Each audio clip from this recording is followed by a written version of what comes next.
The wind shrieked across Alara Vance's isolated homestead, a solitary sentinel against the frozen fury of the plains.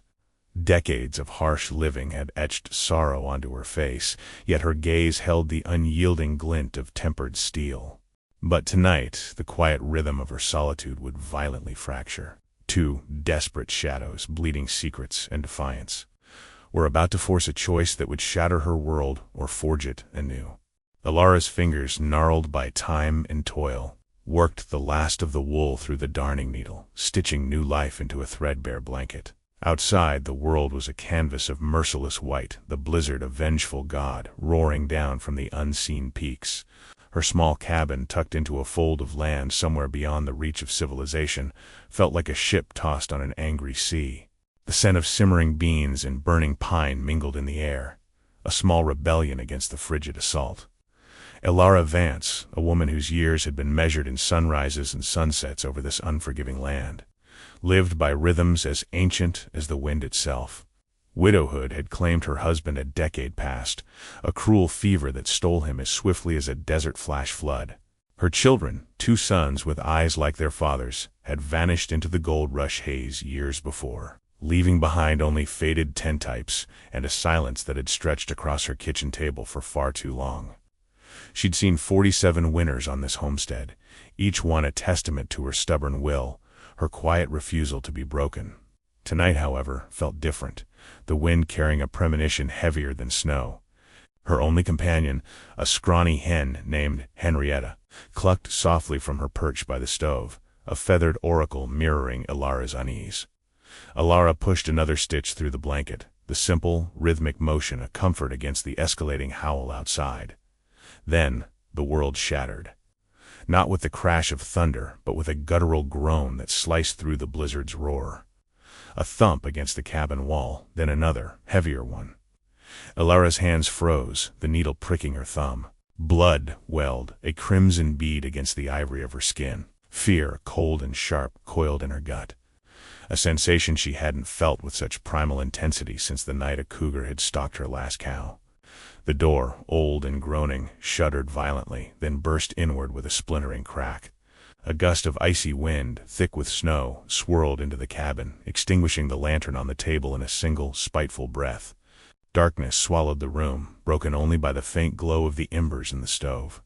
Silhouettes, colossal and menacing, filled the doorway, framed against the raging white. "Hold it right there, old woman." A voice, raspy with cold and desperation, sliced through the gloom.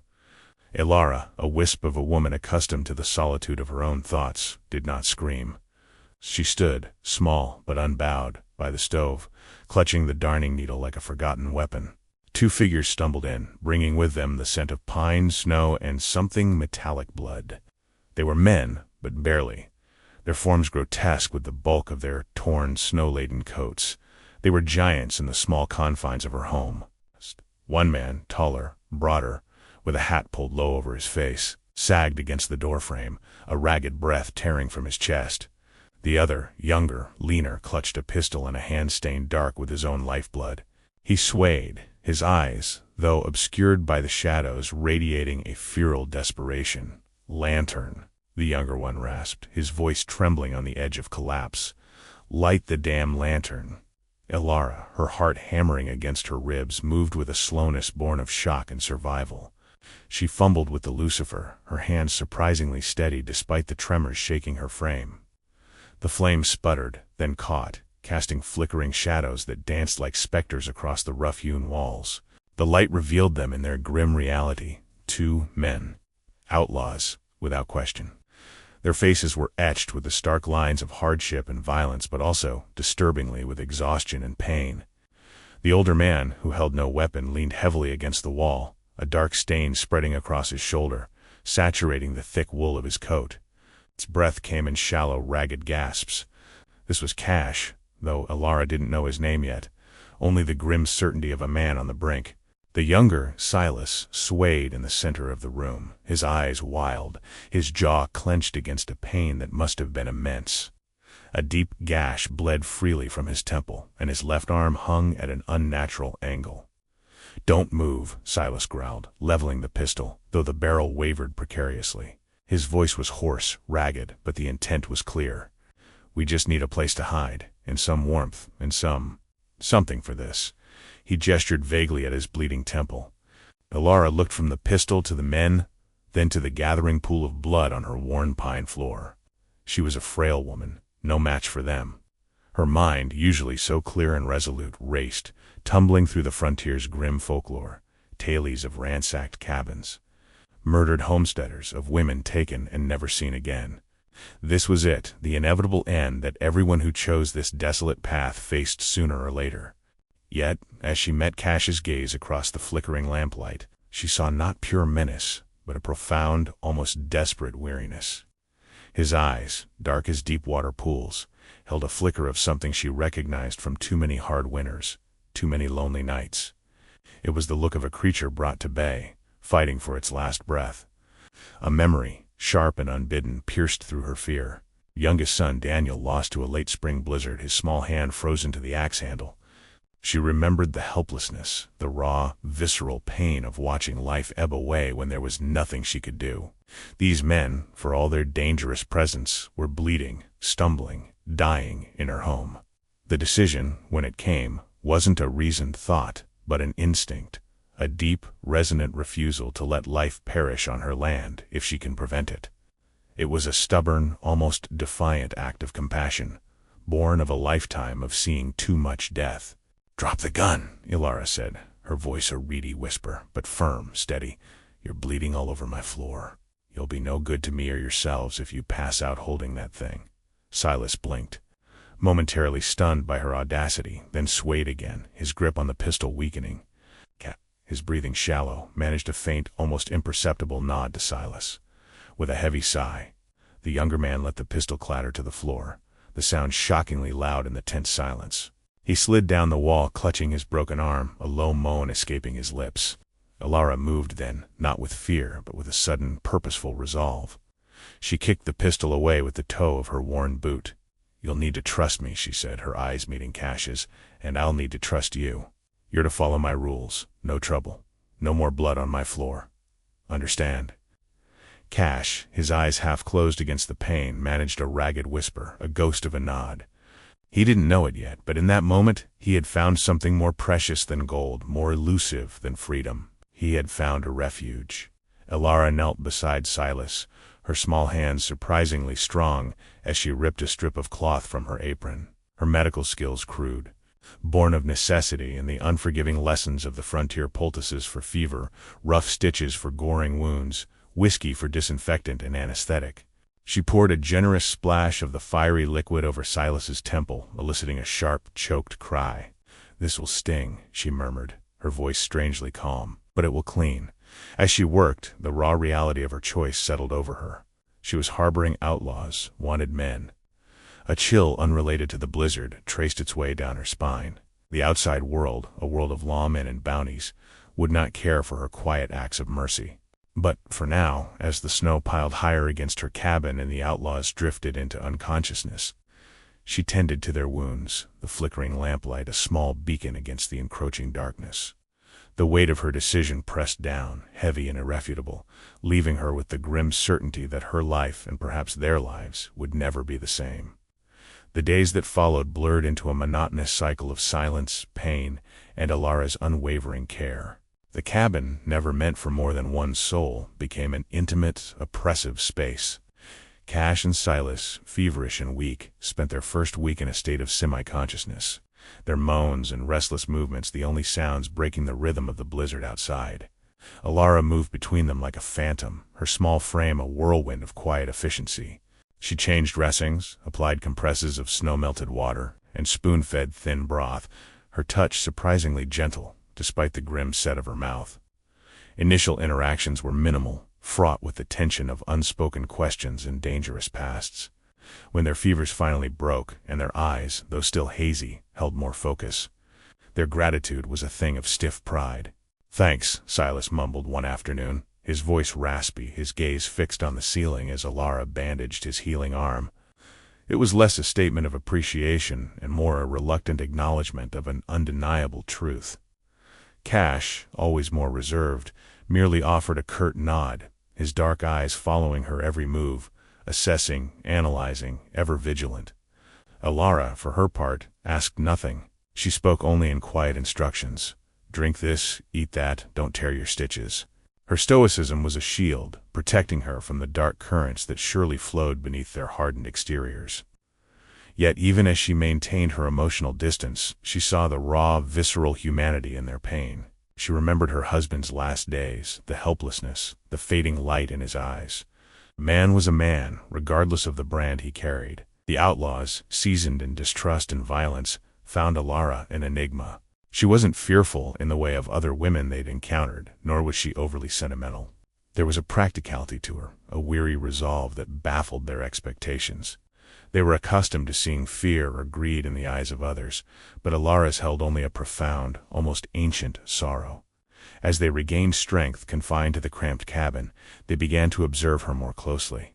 They watched her mend their torn clothes with meticulous precision, her nimble fingers working wonders on the ragged fabric. They heard the quiet hymns she hummed as she stirred the pot. Melodies that spoke of a faith both deeply held and sorely tested. They saw the tender way she spoke to Henrietta, the scrawny hen, as if the creature understood every word. Most profoundly, they saw the worn daguerreotypes of a stern-faced man and two young boys, nestled amidst dried wildflowers on her mantle. A family lost, their faces forever young and smiling in the faded silver. Alara rarely touched them, but her gaze, when it fell upon the images, spoke volumes of a grief that had never truly healed. They began to understand that her strength wasn't in brute force, but in a quiet, unrelenting will to survive, a will forged in the fires of personal loss. As days bled into weeks, the blizzard outside relentless, Silas grew restless. His energy, long suppressed by injury, chafed against the cabin's confines. He watched Alara chop kindling, her small frame straining with each swing of the axe. One afternoon, he rose from his cot, his still stiff arm protesting, and took the axe from her hand. "I'll do it," he grunted, his face flushed. Alara, surprised, stepped back, her eyes narrowed. She watched as he awkwardly split the wood, his movements less graceful than hers, but his youthful strength making up for it. The metallic ring of axe on wood was a new, welcome sound in the cabin.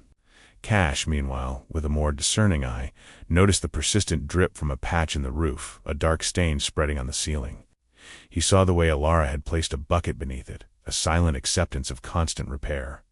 One evening, after the last of the stew had been eaten, he silently retrieved a few loose boards from a corner, Alara's rusty hammer, and a handful of nails.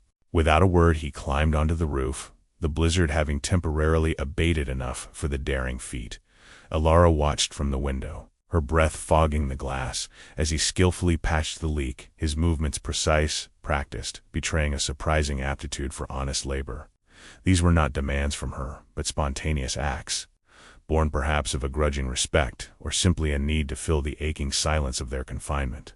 The cabin, once a solitary space, slowly began to transform. A fresh stack of firewood by the hearth, a mended roof that no longer dripped, hinges that no longer groaned. These subtle changes, small acts of communal effort, chipped away at the formidable walls between them. The outlaws, accustomed to a life of taking, found themselves giving, not out of fear or obligation, but from a nascent, almost imperceptible sense of belonging. One particularly harsh night, a fierce gust of wind slammed against the cabin, rattling the old structure violently. Alara, huddled by the fire, let out a small, choked sound, a gasp that was less about fear for the cabin and more about a deeper, older terror. Cash, awake and watchful, caught the sound, a raw, involuntary expression of grief. He didn't pry, didn't speak, but the shared silence that followed held a new weight, an unspoken understanding of a profound, common vulnerability. He thought of his own losses, buried deep beneath layers of grit and defiance. The wife he'd left behind, the child he'd never seen. He had long ago convinced himself he felt nothing, but Alara's quiet grief stirred something dormant within him. He saw her not just as a means to survival, but as a woman etched by hardship, much like himself. Silas, too, felt the shift. He remembered his own mother, her eyes wide with fear the day the law had come calling. They were all broken things, held together by frayed threads in this vast, indifferent wilderness. The outlaws, Men who had long defined themselves by their rebellion against society, began to glimpse a different kind of strength in Alara. A strength that didn't come from a gun or a fast horse, but from an unbreakable spirit that refused to yield, even when everything was stripped away, and in turn, through shared moments of unspoken understanding. Alara began to see past the wanted posters, past the hardened faces, to the weary men beneath. Men burdened by their own complex histories. The seeds of something unexpected, something fragile and profoundly human, were quietly being sown in the heart of the blizzard. The blizzard, having expended its wrath, finally released its grip, leaving behind a world hushed and pristine, blanketed in an impossible depth of snow. The thaw, however, brought no real relief. Instead, it ushered in a new, more insidious threat, the encroaching tendrils of the outside world. A cautious traveler struggling through the lingering drifts stopped by Alara's cabin one afternoon, seeking directions to the nearest settlement. He brought with him news, a chilling echo of the danger Alara had taken into her home. "Pinkertons are thick as flies up north," he'd mumbled, blowing on his hands. "Hunting two fellas, Cash and Silas. Big bounty on their heads. Heard they shot up a bank in Silver Creek. They're combing every valley, every homestead from here to the border."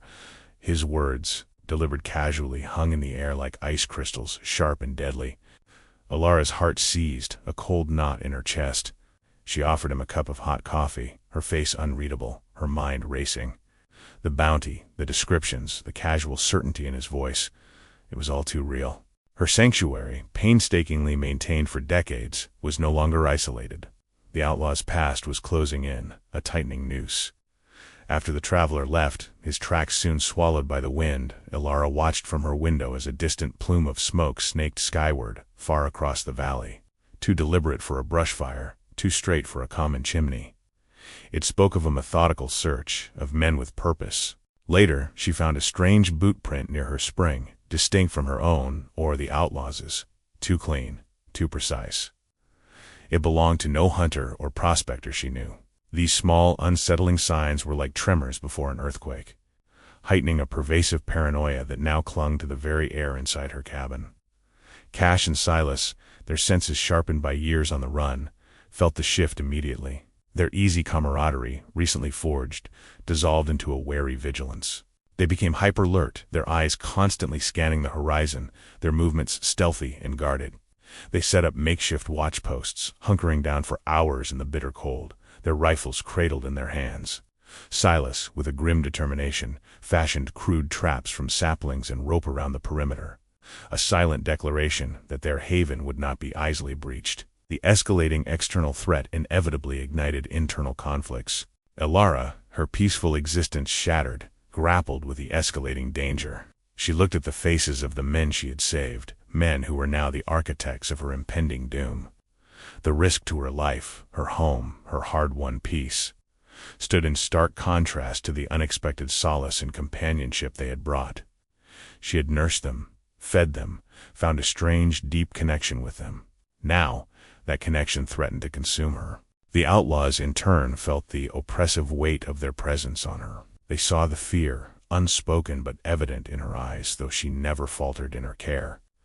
One evening, after a particularly long and tense day of watching, Cash spoke, his voice gravelly with resignation. "We should go, Alara. Draw them off. You'll be safer without us." Silas nodded, his youthful face etched with a grim maturity. "We didn't mean to bring trouble to your door." Alara looked from one to the other, her gaze unwavering. "This is my home. You are here." Her voice was quiet but held an iron will. The thought of them leaving, of her returning to the deafening silence, was suddenly unbearable. The connection, now a tangled knot of compassion, loyalty, and something deeper, held her fast. The slow-burn romance between Alara and Cash intensified, a silent, powerful current beneath the surface of their grim reality. It was not about grand gestures, but profound, quiet intimacy. Cash, through subtle acts of care and protection, began to reveal a profound affection. He would ensure her chair by the fire was always warm, that she ate before him, that the heaviest chores were done by his hand. He would simply sit and watch her, his dark eyes filled with an unspoken admiration for her quiet strength. He saw her as a beacon in the desolate landscape of his life. Elara, in turn, found herself drawn to his weary wisdom, his unexpected gentleness beneath the rough exterior. He reminded her in a strange, bittersweet way of the steadfastness she had lost with James, but with a deeper, more profound empathy born of shared hardship. Their bond was rooted in respect, empathy, and the raw, vulnerable intimacy of shared survival. It was a love forged in adversity, a quiet understanding between two souls who had known too much loss. One night, as Elara extinguished the lantern, their hands brushed, a fleeting touch that sent a jolt through her. Cash didn't pull away. Their eyes met in the dim light, and for a long moment the air was thick with unspoken words. It was a love that asked for nothing, yet promised everything. Silas, observant despite his youth, often caught these lingering glances, these moments of hushed understanding. He saw the way Cash would subtly position himself between Elara and a potential threat, the way Elara would intuitively anticipate Cash's unspoken needs. The threat, however, would not be ignored.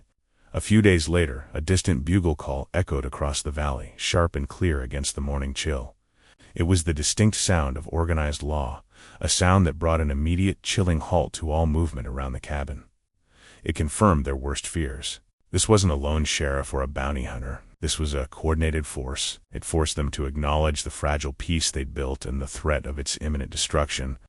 The section ended with the almost palpable presence of the Pinkertons looming on the horizon, a dark tide rising, threatening to sweep away everything they had found. The scout Elara had cautiously dispatched, a grizzled old trapper who owed her a kindness for mended boots, returned at dusk, his face grim. He spoke in hushed, urgent tones, words that coiled like snakes around Elara's heart. Pinkertons, he'd whispered, his breath clouding in the cold, heard him at the crossroads. 50 strong, maybe more. Led by a fellow named Thorne, sharp as a tack, mean as a rattler. They got a map, old woman, your cabin marked plain as day. Heard him say, they'll be here by first light. His words, delivered with a chilling certainty, were a death knell. 50 Pinkertons, a small army against her lone cabin, against 2 wounded men and an old widow. The cabin's location, once its sanctuary, its protective remoteness, was now a trap. There was no escaping the coming dawn. Cash and Silas, having listened from the shadows, emerged into the dim lamplight. Their faces, usually stoic, were now etched with a profound, weary resignation. "That's it, then," Cash said, his voice flat, devoid of its usual undertone of defiance. "Time to go." Elara looked at him, her heart twisting with a pain more profound than any bullet wound. "Go where?" she asked, her voice barely a whisper. "Anywhere but here," Silas chimed in, his gaze fixed on her. "We can draw 'em off. Lead 'em into the foothills. You tell 'em you ain't seen us. Swear on a Bible. They won't bother an old woman." His words were meant to reassure, but they sounded hollow, a desperate plea for her safety. Cash stepped closer. His eyes, usually so guarded, now held a raw, vulnerable plea. "We can't let them burn your home, Elara. Not for us." He reached out, his calloused hand hovering near her cheek, an unspoken yearning in the space between them. "This was good, what we had. You gave us life, gave us peace. Now let us give it back to you." It was a sacrifice, plainly offered, a final desperate act of love. Elara recoiled, not from his touch, but from the idea of it. "No," she said, her voice gathering strength, her eyes flashing with a familiar, stubborn fire. "You will not leave. Not like this." Her past, a dark, heavy cloak she rarely cast aside, now flew open. "I watched my boys ride off, full of hope, full of foolish dreams. I watched my husband gasp his last breath, helpless to stop it. I've lived with the ghosts of men I couldn't save long enough." Her voice, though still quiet, vibrated with an unshakable resolve. "This is my home, and you are here. I will not stand idly by and watch you ride to your death." She met Cash's gaze, her eyes fierce. "This is my fight now, my choice. I found something here with you two that I thought was buried with my past. Peace, companionship, a reason to keep the fire lit. I won't lose it again." Her declaration was not a plea for them to stay, but a demand that she be allowed to fight for them, for what they had built. In the face of her defiance, her raw, vulnerable honesty, the unspoken love between Elara and Cash finally burst through the carefully constructed walls they had both erected. Cash stepped forward, no longer hesitant, and pulled her into a desperate embrace. His arms, strong and scarred, wrapped around her small frame, holding her as if she were the last anchor in a world adrift. His lips found hers, a kiss born of desperation, of fear, of a profound, shattering affection. It was rough, tasting of grief and grit and unspoken years. But it was real, a confession of love as vast as the wilderness that surrounded them. "I don't want to lose you," he murmured against her hair, his voice thick with emotion, his hand tangling in her silver strands. "You won't," she whispered back, clinging to him, her heart hammering against his chest. "Not tonight." Silas watched, his young face a mask of complex emotions, surprise, sorrow, and finally a quiet acceptance. He understood the depth of the bond, a love forged not in flowery words but in shared struggle and unspoken truths. He felt a pang of loss, perhaps for a future he'd never allowed himself to imagine, but also a fierce loyalty to the woman who had opened her home and her heart to them. With the decision made, a strange calm settled over the cabin. There would be no retreat, no surrender. They would stand together.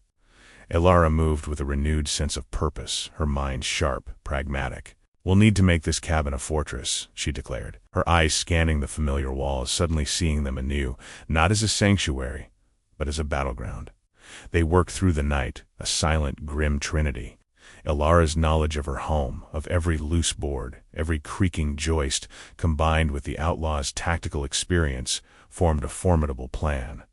They barricaded windows with furniture, reinforced the door with heavy timbers, leaving only narrow firing slits. Cash cleaned and loaded their meager arsenal, 2 rifles, 2 pistols, a scattering of ammunition. Silas, despite his still-healing arm, sharpened every knife, every tool, transforming household implements into desperate weapons. Elara remembered the cache of black powder her husband had kept for blasting stumps, long forgotten in the root cellar. She retrieved it, her eyes gleaming with a fierce, dangerous light. "If they come close," she told Cash, holding up a small pouch of the dark, "granular substance will make sure they remember this cabin." The tension in the air was palpable, a volatile mixture of fear, fierce resolve, and an unspoken, powerful protectiveness that united them. As the first faint streaks of gray touched the eastern sky, painting the horizon with the hues of an impending, bloody dawn, they gathered their positions, 3 against 50. The odds were impossible, but their resolve was absolute. They would face the dawn together, a family forged in the crucible of this unforgiving land, ready to pay the ultimate price for the fragile peace they had found.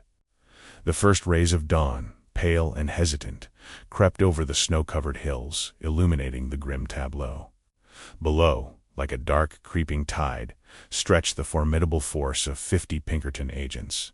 Their horses, a dark mass against the pristine white, snorted plumes of frozen breath into the frigid air.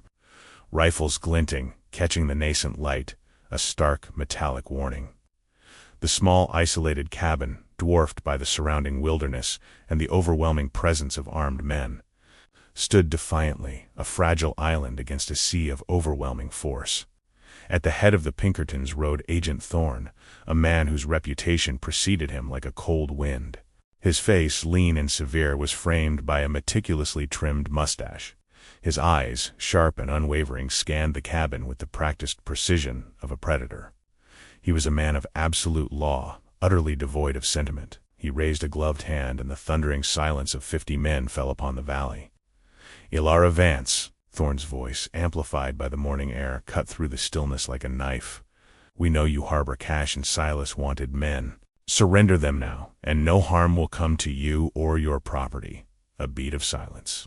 Then, slowly, the cabin door creaked open. Elara, a small figure silhouetted against the dark interior, stepped onto her porch. She was frail in appearance, her shawl pulled tight around her shoulders, her silver hair escaping in wisps around her weathered face. But her stance was unyielding, her gaze unwavering. She was not a cowering old woman. She was the matriarch of this land, and her presence commanded an undeniable authority. "These men are under my roof, Agent Thorne," Elara's voice, though not loud, carried across the silent, tense morning air, filled with the resonant authority of her conviction. "They were wounded, dying. I offered them succor. That is no crime," Thorne sneered, a cold, humorless twist of his lips. Your sympathies are misplaced, old woman. These aren't lost lambs. They're wolves. Cash is wanted for the murder of a deputy in Silver Creek, Silas for train robbery and assault. Their crimes carry heavy sentences. They are enemies of the law, and anyone who harbors them becomes one as well. As if on cue, Cash and Silas stepped out onto the porch, flanking Alara. They were grim, their eyes narrowed, but their posture was resolute. Cash's hand rested on the stock of his rifle, Silas's on the pistol holstered at his hip. They stood not as captives, but as protectors. Murder? Cash's voice, rough but clear, cut through Thorne's pronouncements. The deputy in Silver Creek died in a crossfire, chasing us for a strongbox full of money that belonged to a corrupt land baron. Money he'd stolen from the farmers he was foreclosing on. He met Thorne's gaze.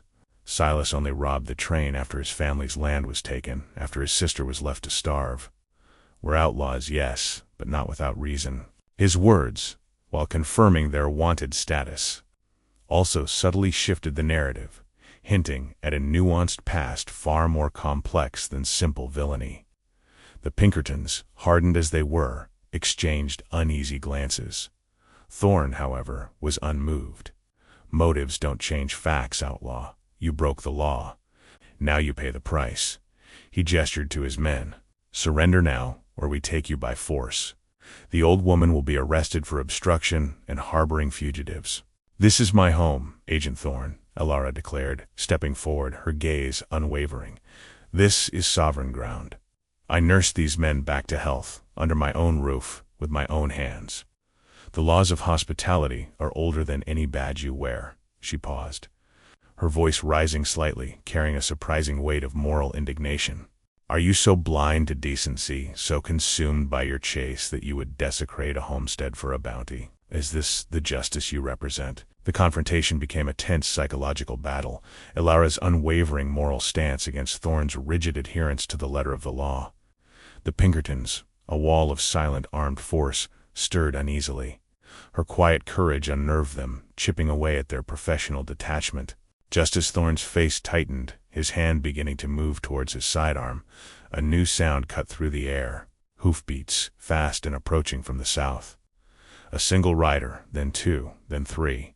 Not Pinkertons, nor Apache, but local law. Sheriff Maddox, a man Alara knew to be fair, though often overwhelmed by the vastness of his jurisdiction, rode up, flanked by two deputies. He pulled his horse to a skidding halt between the Pinkertons and the cabin, his eyes wide with surprise at the sheer number of federal agents. Thorne, what in blazes is going on here? Thorne, clearly annoyed by the interruption, glowered. Sheriff, this is a federal matter. We are apprehending 2 wanted outlaws, and threatening a respected widow in the process. Maddox's gaze fell on Alara, then on Cash and Silas. He knew Alara, knew her quiet strength, her unblemished reputation. He also recognized the outlaws, their faces grimly familiar from wanted posters, but he'd also heard whispers of their story. I understand there's some context to these charges, Thorne. And as for harboring, Mrs. Vance has a right to aid the injured on her own property, especially in a blizzard. That's an unwritten law out here, stricter than any federal statute. Thorne's jaw clenched. Are you obstructing federal agents, Sheriff? I'll do my job, Thorne, and I suggest you do yours, without trampling on the rights of homesteaders. Maddox held Thorne's gaze, unblinking. With a final, frustrated sneer, Thorne barked orders to his men. Slowly, reluctantly, the Pinkertons turned their horses, riding away as methodically as they had arrived, leaving behind only churned snow and the lingering scent of gunpowder. The valley, still, was silent. Alara, Cash, and Silas stood on the porch, watching the dark tide recede. The immediate threat was gone, for now.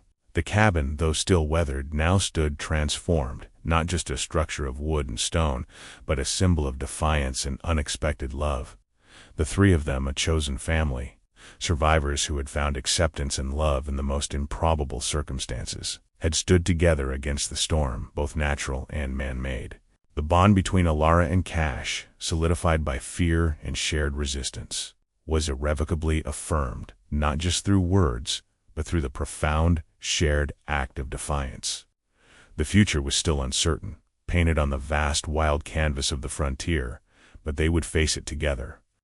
The Pinkertons rode away, leaving behind only churned snow and the scent of gunpowder. The cabin, though still weathered, now stood transformed, not just a structure of wood and stone, but a symbol of defiance and unexpected love. Ilara, once a solitary figure, now shared her home and her heart. The quiet companionship of Cash, the steadfast loyalty of Silas had reawakened her spirit.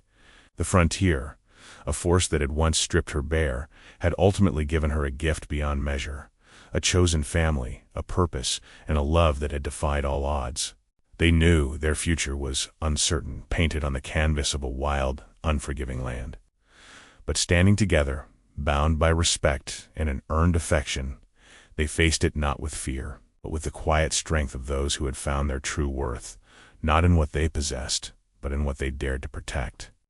The silence that now fell over the ranch was not empty, but fulfilled with the promise of a life rebuilt, stitch by painful stitch, in the heart of the storm.